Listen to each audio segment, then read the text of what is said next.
Larry Matarasso from CrossCountry Mortgage here with Gisella Craig over at Exit Realty Achieve in Smithtown.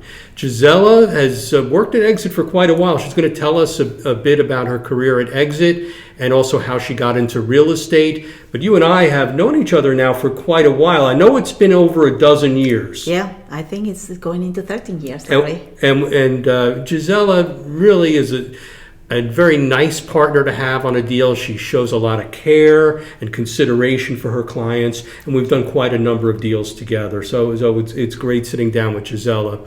Now, Gisella, how did you get into real estate? What drew you in? All right. many years ago, I have been this year. How many years ago? 25 years. This year I will be 25 years as a real estate agent, but I love what I do. I was in banking before real estate. I was a customer service at a bank that no longer exists, was taken over by another bank. But while I was being a customer service, one of the clients came in and she was a broker, a real estate broker, and she came in and she was, Gisella, I think you would be great for real estate. I was like, I work at a bank, thank you. Well, she finally convinced me and she finally let me know the big gap that she had. She needed bilingual people. She needed people that can help her to serve a different community. And that's why I started real estate, and now it's going to be 25 years.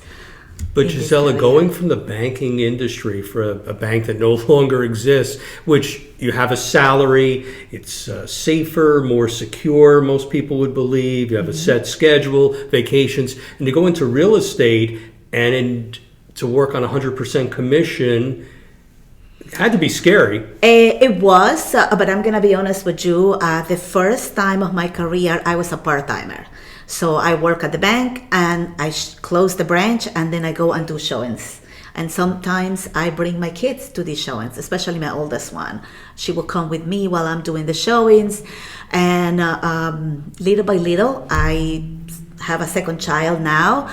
And then I was just like, I really, really need more time for being a mom. And I think that real estate was the one that brought me that opportunity. And I was able to balance. I mean, it has to be a real balance, because you have to be a mom and you also have to be a real estate agent who is somebody trusting you with the biggest assets that they're going to purchase on their whole life. So you have to be there for them too. So I was able to make the transition. I'll have to be honest with you, I think it was probably after my 8th year on real estate that I finally became a full-time agent. So do you recommend for any of the new agents out there that they do it the same way, that they ease into it, or could somebody go into this full speed ahead? Well, or it depends maybe on their family situation. It depends on the situation. On my case, I was fortunate enough that my husband has a full-time job with benefits, so I was able to do the transition, either if I wanted to going into real estate, or I could go little by little. So I took my time and I had the opportunity because I have my husband who was able to do the insurance and taking care of the monthly bills. I was able to transition little by little. But I like the way that I did it. But on a new real estate agent, I would say you have to see where you stand. But if you could do it all at once, I'll say yes, it is the right way to do it. If you have the financial resources to do it, then jump right into it full speed ahead. Yes. It just depends. Now, 25 years into real estate, I know, because I was calling on realtors more than 25 years ago, how different the world was. The big book that was out, and only realtors had the book. There was no internet shopping for homes back then. Totally different world. Yeah. How do you see the differences 25 years later compared to what it was when you started? I would say for me it was a lot of learning and a lot of training. But since I've been doing it full time for many years now, I was moving with the actual real estate profession at the same time. Yes, at the beginning, I have to go to my office to download the towns. And I need to Download. download. What was that? I don't think we were downloading Well, anything. when we passed from the books, Yeah. we were like Right. more sophisticated, Yeah. and we were actually doing Yeah. downloads. So we would download all of the listings that will be for the Yeah. town. So let's say I was working on Huntington and I have 2 clients, so I will download every single listing that was on the town of Huntington. Wow. And then I would sit there and I was lot of work. A lot of work. It was a lot of work. Our work has been simplified. Now I actually have the buyers sending me a screenshot and saying, "Hey Gisella, is this property available?" And then I'll go in my computer and I will check through the MLS number and I will make sure that the property is still available. If they allow us to go inside the house, sometimes they have tenants and they don't allow us. But now we have the internet who changed lives. Yep. But I'm going to be honest with you. I believe that it is still very important for someone who's purchasing a house to make sure that they sit down with a real estate professional. There is a lot of things out there that are going to go through. Purchasing a house is when my job starts. Yep. You know, like when they find the house, that's when there is a lot of things that we have to do. And Yeah, people don't realize it. I think they do not have an appreciation for what a realtor does for the buyers and also for the sellers. Well, I believe that my buyers understand because every phase of the process, I'm communicating with them and telling them, okay, we found the house. Now we're going to go to the next step. We need to make sure that we do the right negotiations for you. I know that you were approved for $450, but let me try to see if I can get the house for a good price for you. After that, now we're going to have to do home inspections. I am not an engineer. I always tell that to my clients. I don't know what is it, good or bad on the house. We need to bring a professional that will tell you everything good and everything bad with the house. And then it would be their decision to find out they wanted to move forward to the next step. I'm not going to go through the whole process, Yep. but this is just a little synopsis of Yep. what we will do. But at the end, in order for us to be sitting down with you, with the attorney, at the closing table where they're going to get their keys, it is a long process. And there is a lot of different things that we have to do. And you've taken on a different role over the last several years, Gisella. Now, Gisella has a partner, John Molnar, and they've put together a team here at Exit. The role of a team leader, how does that work, together with you as a realtor? How do you Yes. feel about that? Well, I feel that I'm being blessed having a business partner and having a team like the one that I have. My team is the Craig-Molnar team. Gisella Craig and John Molnar are the team leaders of this team. And we have 14 agents that are what you consider under us or part of our team. As part of our team, if I am, let's say, sick and I cannot do a showing, I can call any one of my business partners, any one of my team members, and they will run and go ahead and go. Sometimes I have a client that wants to see a house right away, or it had already a schedule and something happened, and then one of my agents live closer. I have agents that can manage Queens, Suffolk, Brooklyn. Wow. So we have every place that you could think of. I have an agent, and also my company, as you know, Exit is an international company with a headquarters in Canada. So we have. I have been asked sometimes, I'm going to sell my house and I'm going to be moving to North Carolina. I will be able to send you to the right place with another professional that will be able to help you the same way that I will help you. And you were talking a little bit about your company, Exit Realty. This is Exit Realty Achieve here in Smithtown, where we're talking at right now. Exit is different than a lot of the real estate companies on Long Island. The business model in that part of your job is kind of like a talent scout too. You're looking for good up and coming talent to join your team. So what is that like for you as realtor / recruiter? Because you do a bit of that. How does that work? Yeah, well, the way that we work is we are always looking for agents that need a change, for agents that are going to be helping other people. We have always said in Exit, it's we just don't hire everybody. We actually hire very happy people that happen to be real estate agents. We hire people that are looking to help other people. This is created on the philosophy of an agent can help another agent. I have been doing real estate for 25 years, and I have been on other companies when I will never leave my book of business in my desk. But on here, I feel everybody is a family. Sometimes I'll walk in and I'm like, does anybody experience this kind of deal? Or does anybody has a person that can help you with this kind of loan? I have somebody who needs these special needs. And then, I'll first call my calling person, which would be the right one for us to help. But sometimes if they cannot help us, we will go and we will go to other agents. Everybody is always willing to help. And again, we concentrate on trying to look for good people that happen to be great agents. And I think you have to look at the personality part, right, too. You don't want to bring somebody on your team who's a bad apple, so to speak, who is going to hurt, number one, your reputation and the morale of the team, right? I love that you touch about that. Reputation for me means a lot.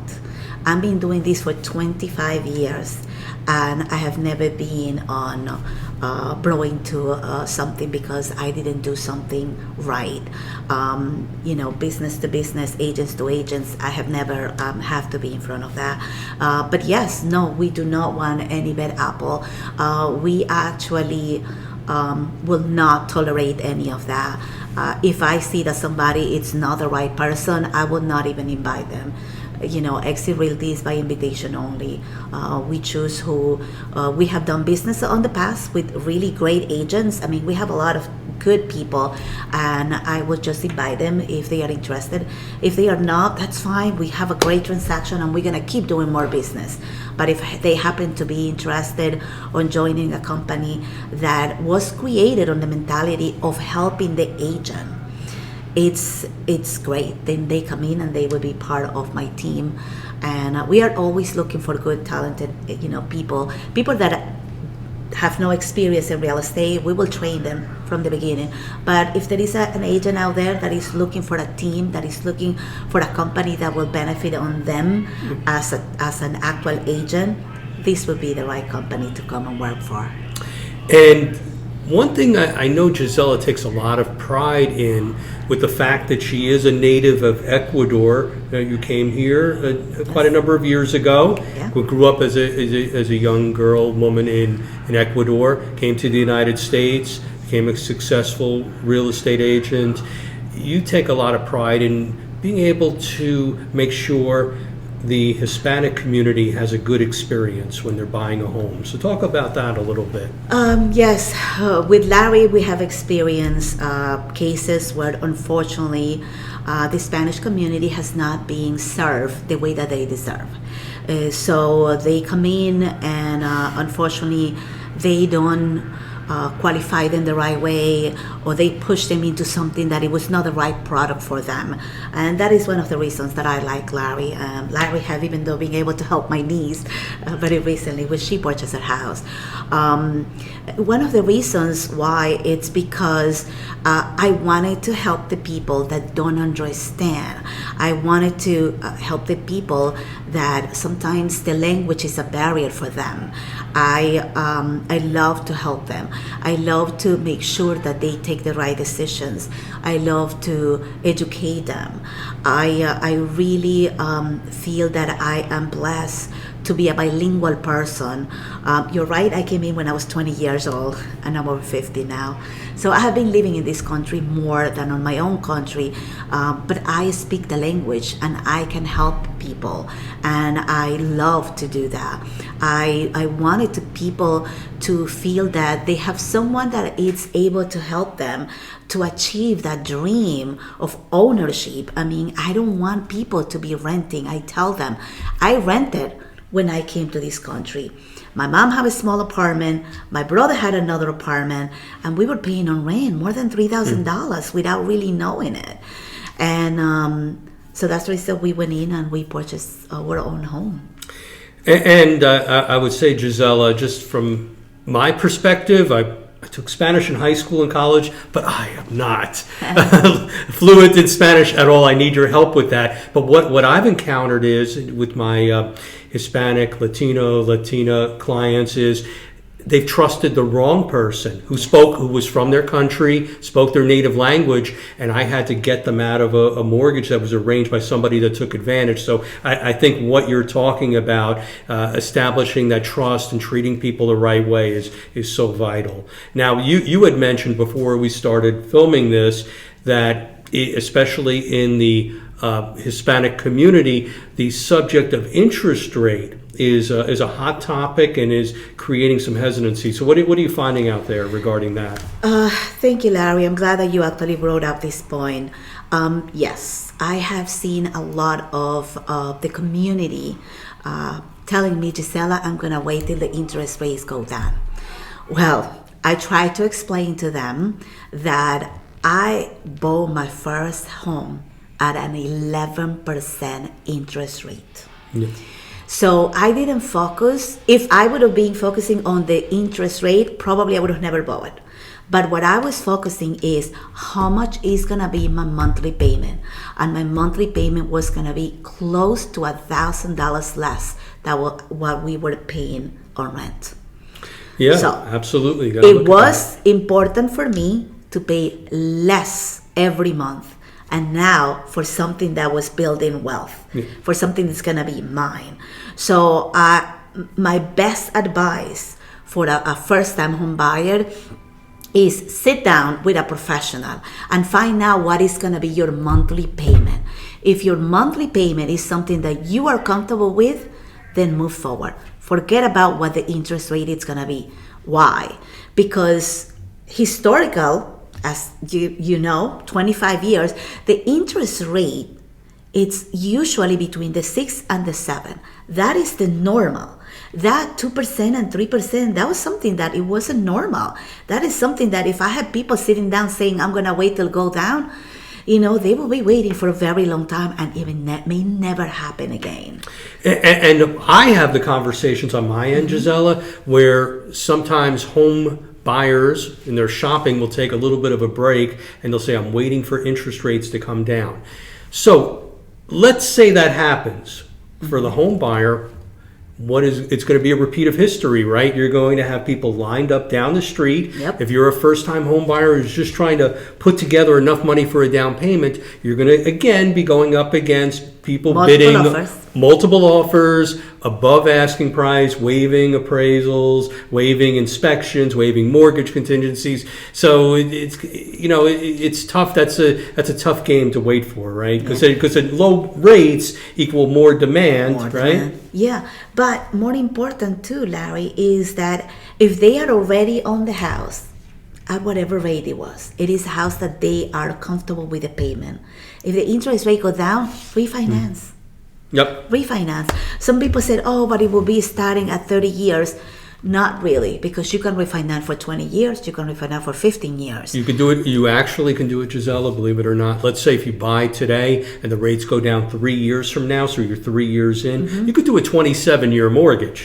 You're not, as Gisella just said, you don't have to start again. You don't have to push to a shorter term. So that's that. And an interest rate, as you said, is just a number. So if I said to you as a buyer, your rate is 2%, but you're going to have to buy $1 million home. Everything, then the payment is going to be too high. So yeah, look at the payment. That's definitely a good point. Now, are there trends, Gisella, that you're seeing out there in terms of certain areas that are hot, certain types of housing? What are you seeing that's new out there on the real estate landscape that's catching the attention of buyers? Well, I have seen a few buyers actually going for condos. That is something new. On the past, everybody wants the home, but right now, if they don't approve, because remember, the higher the interest rate is, probably the pre-approval is lower, so they are going for condos. And I could tell you that it's a good way to start. Later on, you sell the condo. The condos also get equity, so they go up. And once they go up, then you can just change, or your situation, family situation change, more kids, or you are ready to start a family, so then you move into the house. But every payment that they were doing on that condo is going towards, their equity, so they're going to have more money. But if they decide to stay in a rental home, they keep making the payment, Larry. They just keep making the payment. I hear some people make $3,200 for a monthly payment for a rent. Yeah, and higher than that. Look at these newer apartment complexes and the rents that are being charged. Now, the condos and a lot of the newer construction, you're seeing 55 and over condos. Yes. And people are buying into the lifestyle too, aren't they? Yeah. It's not just about the monthly payment, right? Nope. With condos? No, actually, you brought out this very good point. We have a few people, remember, baby boomers. We have lots of those. And they are going to a convenience. They are going to a place which is communities, which is a requirement to be 55 years old or over before purchasing. Yeah. So they changing that nice big house and moving into something smaller, not sometimes more affordable, because some of these ones could be even though higher than what they were selling. But it's the convenience. They have everything there. They love the fact that somebody else is going to be doing everything for them, in the sense of, the snow removal and taking care of the lawn and stuff like that. So yes, we have seen a lot of people going into those communities too. And I'm seeing a lot of, and I don't know if you're seeing the same thing, is people buying cooperative apartments for various reasons. More so in Nassau County and Queens. Yes. Suffolk, it's a thing, not quite of a thing. Have you had buyers come across, first-time home buyers or downsizers looking at cooperative apartments? Yes, we do. But what happened is in Suffolk, we don't have that many. Yeah. So we have more of them in the city and in Nassau. So we don't have that huge demand on Suffolk. We do have very few in Suffolk that are actually co-ops. And we do have a lot more in the city. So I have to say yes.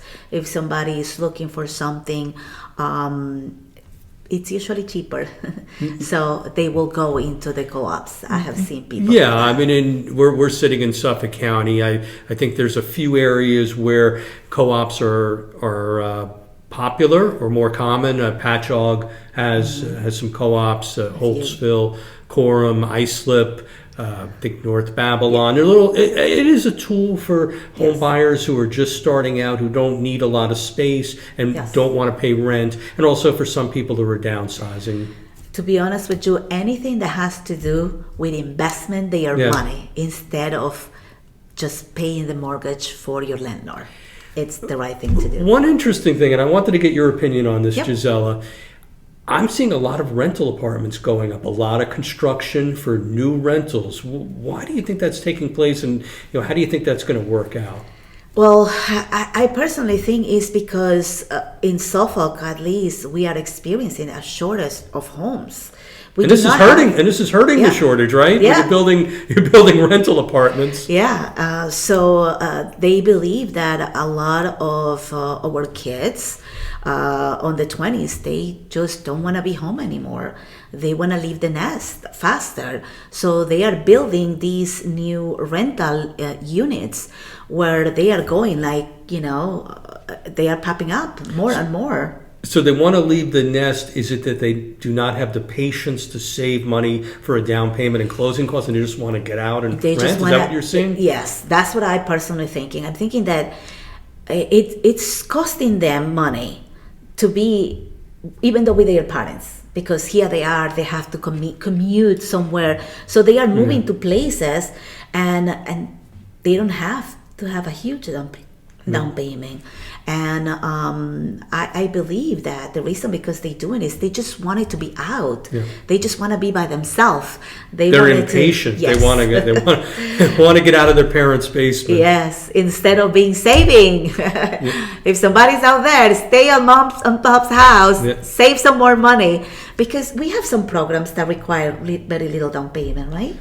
There are definitely programs, Gisella. In some cases, you don't have to make a down payment at all. So, and we've worked on deals like this where somebody is able to get down payment assistance from their local government. New York State offers down payment and closing cost assistance. You know, you have to, it goes back to what you said at the beginning. You have to sit down with your real estate mortgage professional and go over the numbers. I think that, you know, if you're going to stay in the home for a few years, I think owning always makes sense. Real estate is not a foolproof investment, but over time it does pay off for people. When you pay a high rent for an apartment, that money is going down the drain. You're not gaining anything in your financial wealth when you're paying rent. I mean, in some cases it might make sense, but in a lot of cases, you know, when you take a look at the numbers, buying, I think, surpasses renting. What about, and we're going to close this out soon, Gisella, what are some of the hot areas out there? Do you see some communities that are really emerging, that are becoming more in demand for your home buyers? I will have to say that anything that is the closest to the city, it's always an area of demand. Why? Do they want to be near the train stations? They want to be near the train stations, yes. So I will have to say a lot of people are still working in the city, so they have to commute, and the commutes will determine. And most of the time, I will have to say, the closer that they have a train station, that will take them directly to their job instead of having to commute by the driving. Because remember, now they're coming farther. Yeah. I have seen a lot of people. I had an open house a couple months ago where there was a few people, and I don't know if 10 people were there. I asked all 10 where they coming from, and I would say 7 of the 10 told me they coming from Queens, or from Brooklyn, or from the city. They want more space, three, right? Yes, they get more space for their money. Yeah. Definitely. It was a lady that actually was telling me, in the city, I pay for this house. What I'm gonna be paying for this house, that it was a nice house, 3 bedrooms, 2 baths. She said I pay for 1 studio in the city. Wow. Yeah. So there's that exodus coming from the city. Yes, And it could be various reasons: economic, more space, crime, safe in the city versus Long Island, safer out here. They like that. But Gisella Craig has been doing real estate for 25 years. Yes. That's a long time, doing it well. We're running her team with Molnar. We're over here at Exit Realty Achieve in Smithtown. If you're thinking about buying a home, selling a home, Gisella is very kind, as you could tell from this video. There's a good nature about her. Will educate you. Give her a call. She'll set you straight and get you out there in your next step in your life of being a homeowner of your next home. So thank you, Gisella. Thank you. They can call me anytime. I'm always here to help you. Thanks. Gisella Craig. Thank you, Gisella.